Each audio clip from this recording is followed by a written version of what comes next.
para fazermos a leitura, que está no Evangelho de São Mateus, no capítulo 24 e versículo de número 21. Assim está escrito: Porque haverá então grande aflição, como nunca houve desde o princípio do mundo até agora, nem tampouco haverá jamais. Obviamente, isso aqui reporta a profecia para este período dramático da grande tribulação. Então eu quero mostrar a todos essas 10 preciosíssimas razões pelas quais a Igreja do Senhor não passará, não adentrará a este período crudelíssimo chamado de grande tribulação. Eu preparei aqui uma síntese e eu vou comunicar com vocês. Como nós vimos, correntes e métodos de interpretação escatológica existem várias, principalmente em nossos dias. Muitas dessas interpretações não creem no arrebatamento da igreja. Outras creem nisso, mas acham que a igreja deverá passar pela grande tribulação. Não creem no arrebatamento pré-tribulacional, visto que não há versículo algum da Bíblia, ou na Bíblia, que de maneira direta diga que a igreja deverá ser arrebatada antes da grande tribulação. Em meio a todas as discussões escatológicas, vejamos 10 argumentos porque os futuristas, pré-milenistas, pré-tribulacionistas interpretam as Escrituras Sagradas dentro desse contexto pré-tribulacional. Nós cremos que a igreja não passará pela grande tribulação. Vamos começar com os argumentos. Os 3 primeiros argumentos, de 1 a 3, mostram que a vinda de Jesus se dará em 2 fases distintas. A primeira para arrebatar a sua igreja e a segunda para se manifestar ao mundo ímpio. O 4º argumento mostra a duração do período da grande tribulação. São 10 argumentos, né? O 5º e o 6º argumento mostram a quem se destina a grande tribulação. O 7º argumento mostra que a igreja não está destinada à grande tribulação. O 8º e o 9º argumento mostra porque é necessário o arrebatamento da igreja antes da grande tribulação. E o 10º argumento, que nós vamos mostrar, nos edita, nos ensina algumas tipologias que tratam do arrebatamento da igreja. Pois bem, vamos dar sequência ao nosso devocional.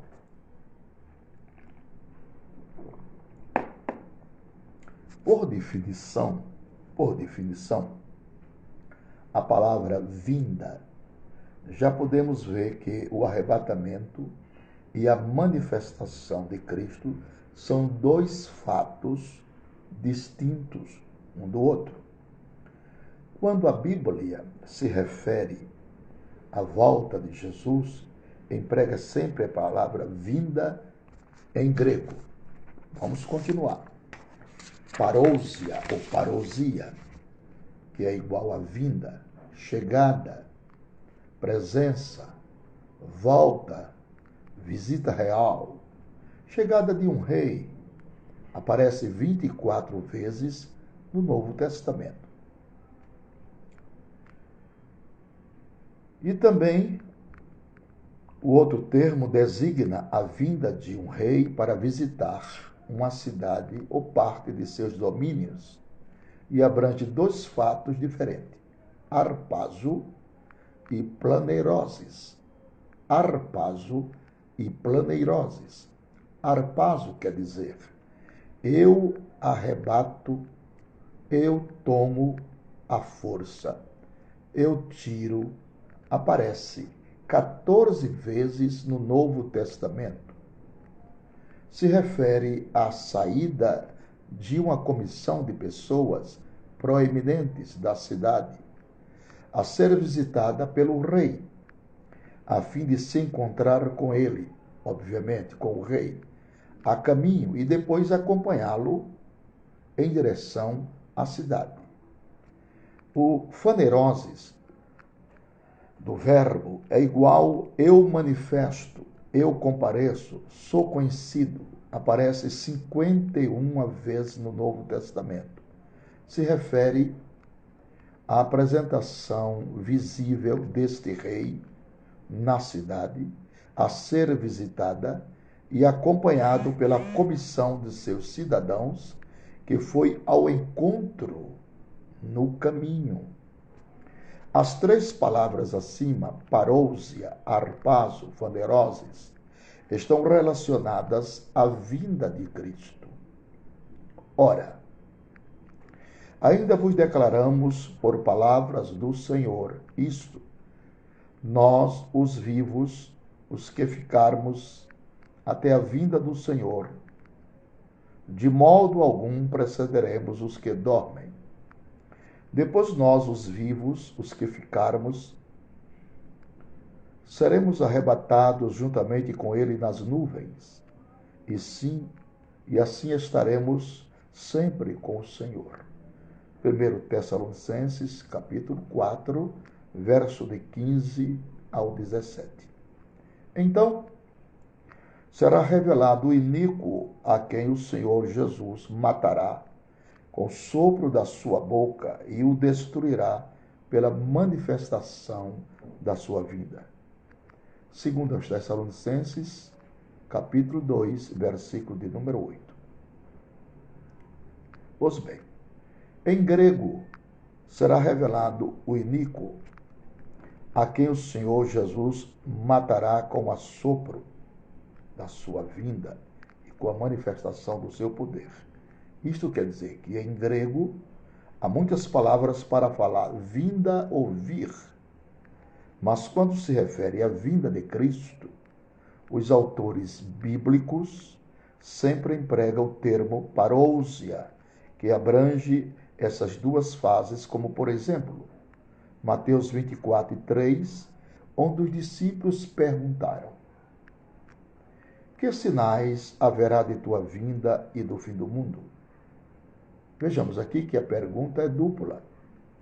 A pergunta aqui é dupla. Sinais de sua vinda se refere ao período que vai do princípio das dores até o arrebatamento da igreja. Mateus capítulo 24, versículo de 4 ao 13. Sinais do fim do mundo se refere ao período da grande tribulação até a manifestação de Cristo. Mateus 24, de 14 ao 31. O termo fim do mundo não quer dizer fim do mundo físico, mas sim fim da presente ordem, ou desordem estabelecida no mundo. Essa dupla divisão de Mateus 24, em períodos distintos, nos é apresentada pelo próprio contexto deste capítulo, sendo clássica dentro do pré-tribulacionismo. Mas, como está escrito, aquele que perseverar até o fim será salvo. Uma alusão ao arrebatamento.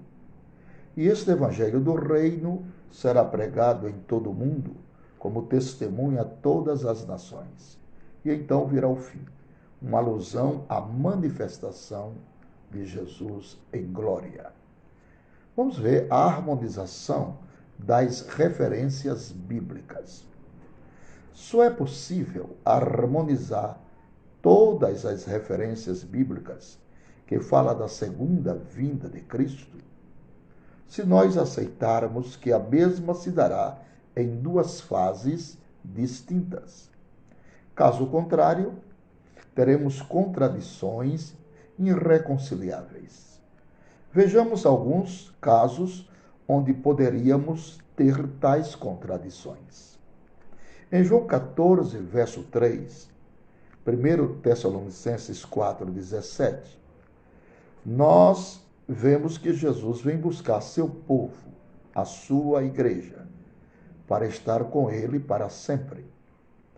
Em Colossenses 3 e 4, Zacarias 14, 4 e 5, Judas 14 e 15, vemos que quando Cristo se manifestar, seu povo, a igreja, se manifestará juntamente com ele, a vinda em glória, obviamente.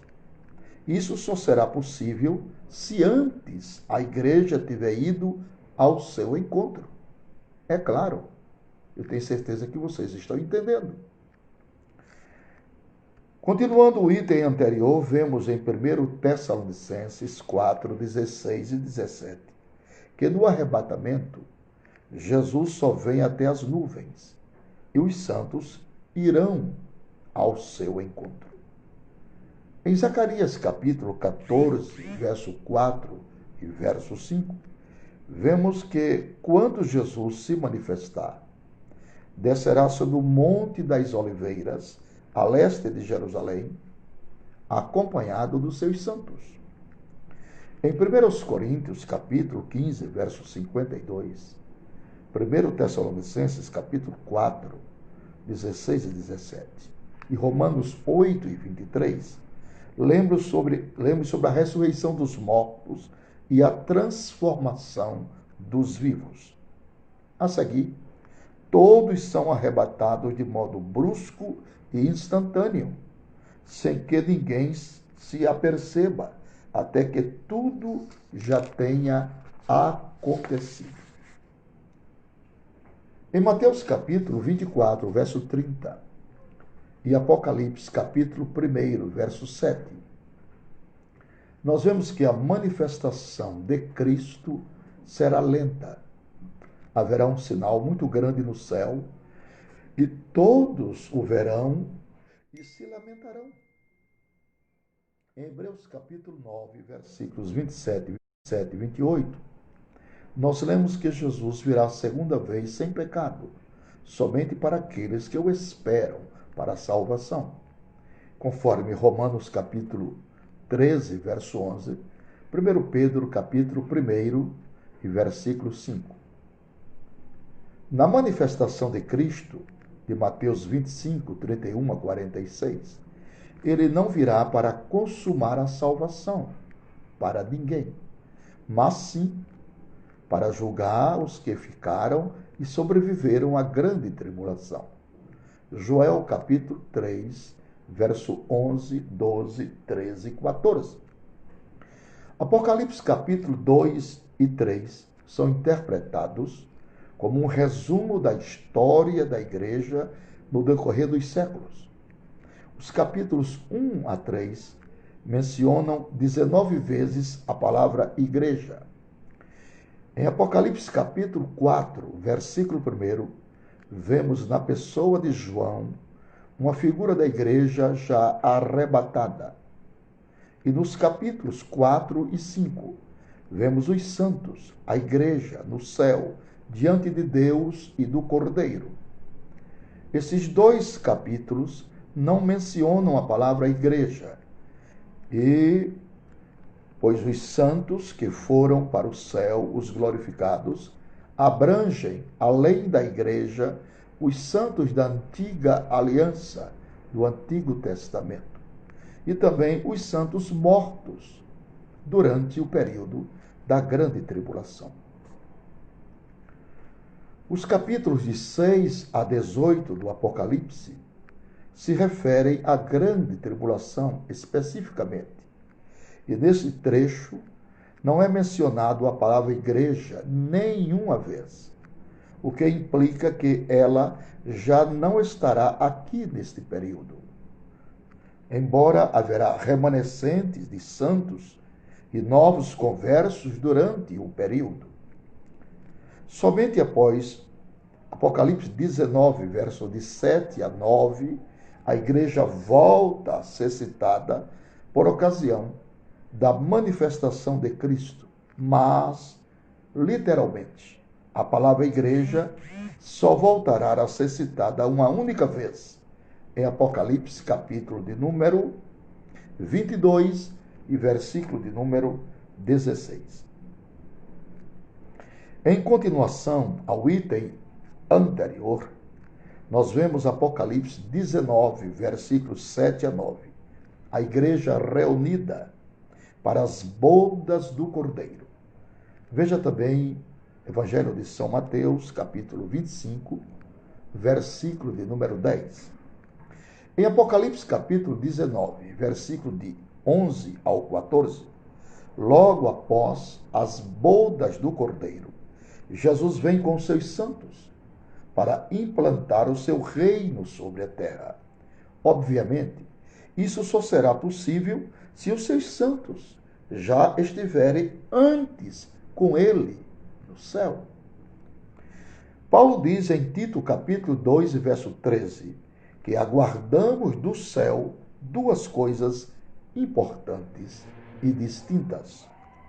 Aguardando a bendita esperança, o arrebatamento, e também a manifestação em glória de nosso grande Deus e Salvador Jesus Cristo.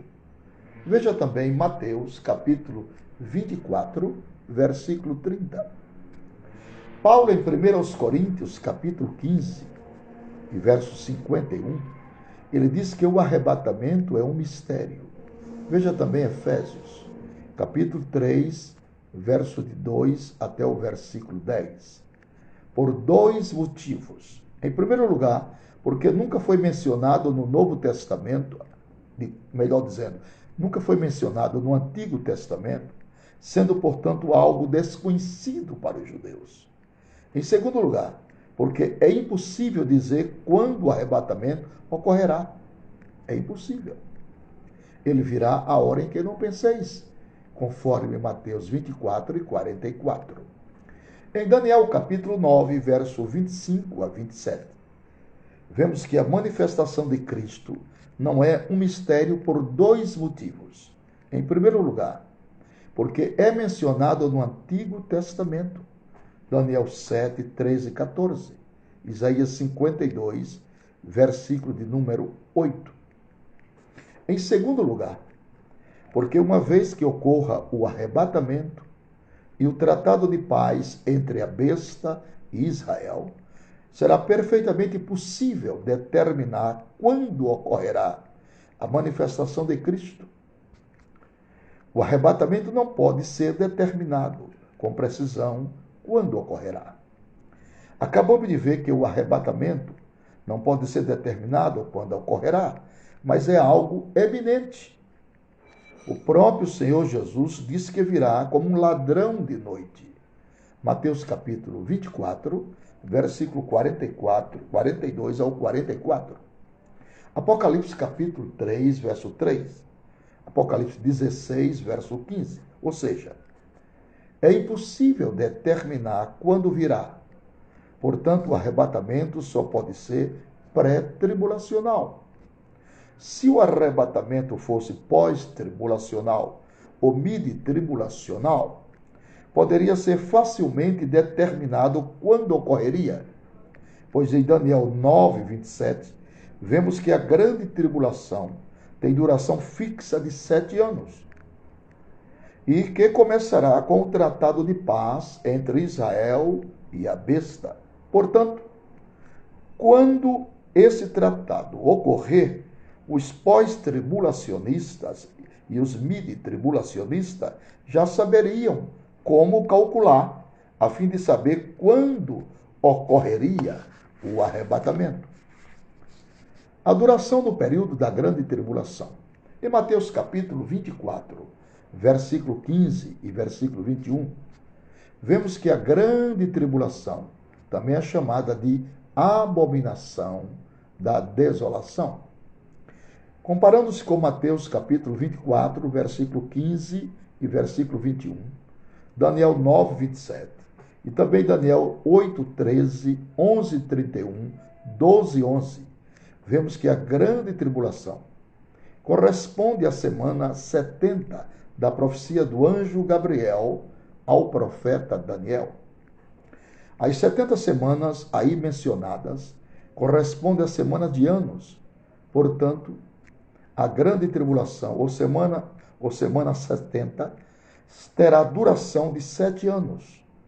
Os adeptos do midi-tribulacionismo alegam que a abominação da desolação corresponde apenas à segunda metade da semana 70, que é a grande tribulação propriamente dita. Porém, se analisarmos Daniel 9:27 com atenção, veremos que a semana 70 divide-se em duas partes distintas.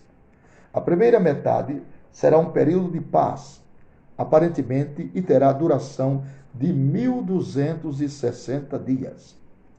Apocalipse capítulo 11, versículo de número 3.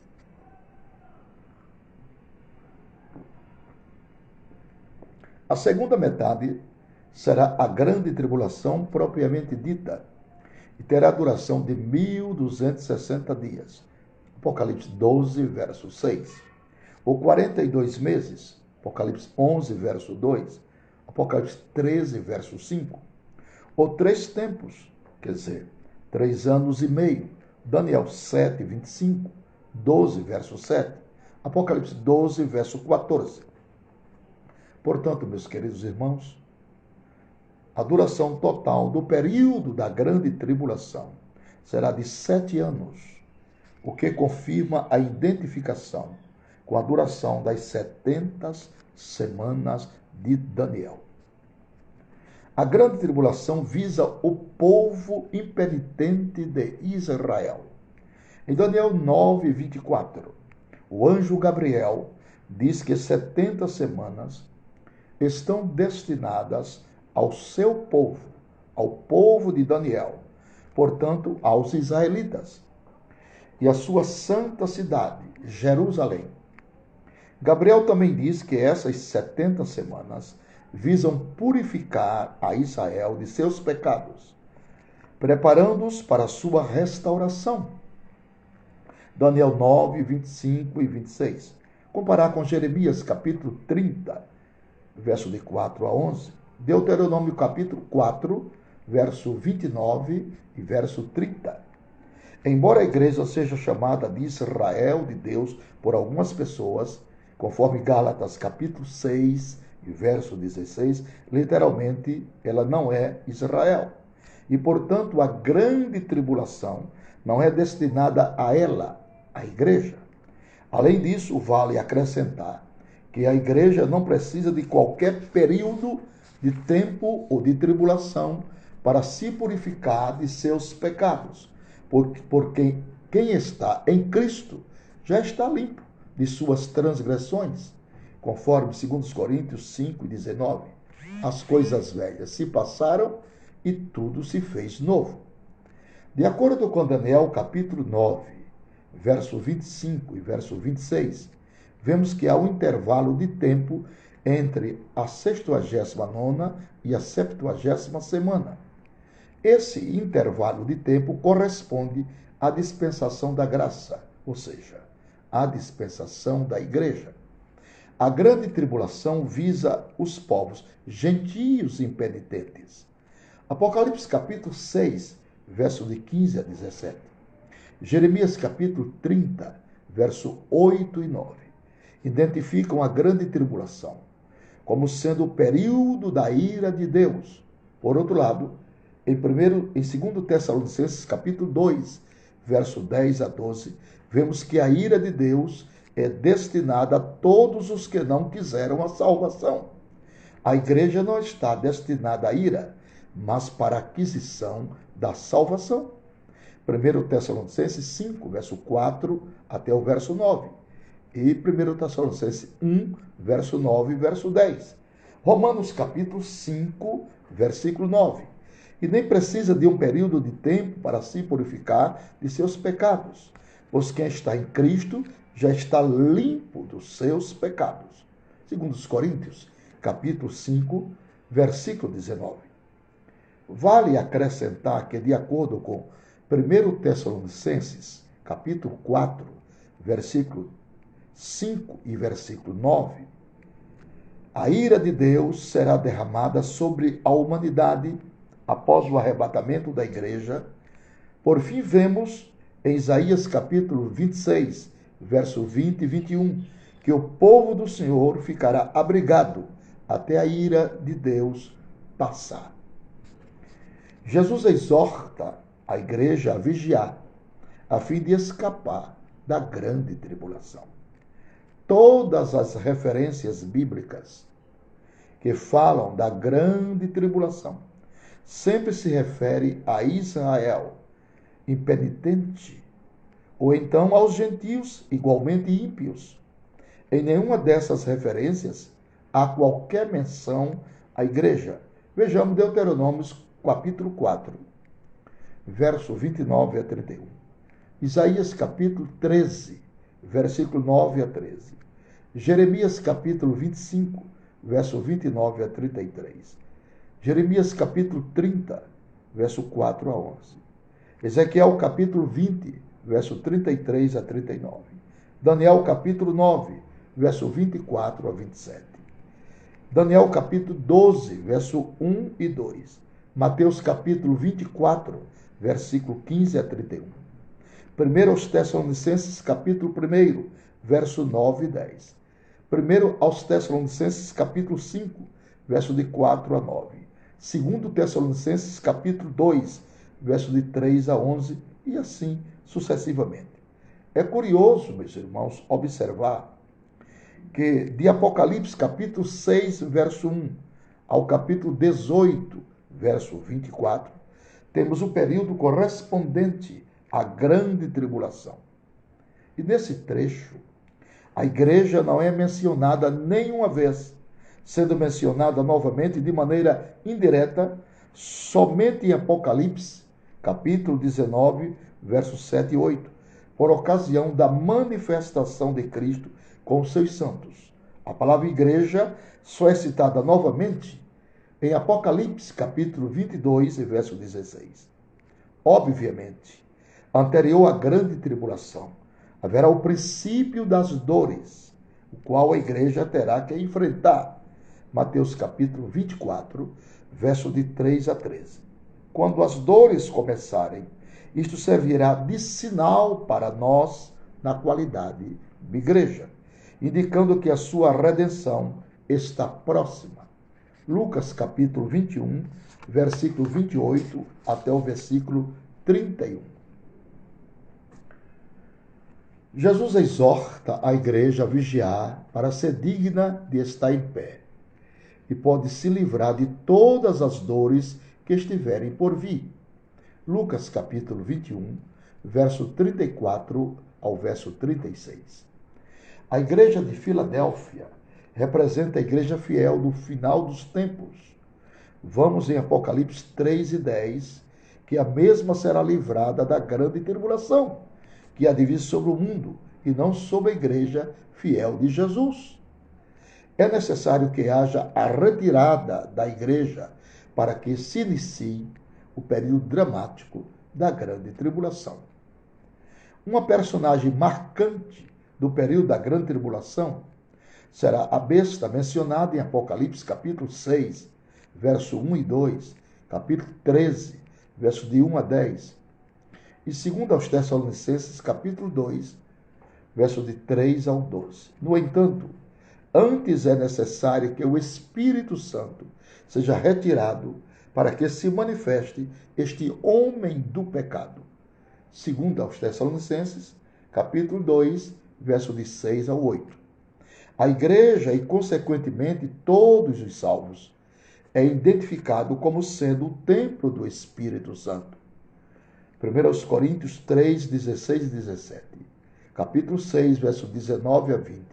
E 1 Pedro, capítulo 2, verso 4 e 5. Com a saída do Espírito Santo, sai também o seu templo, a sua habitação,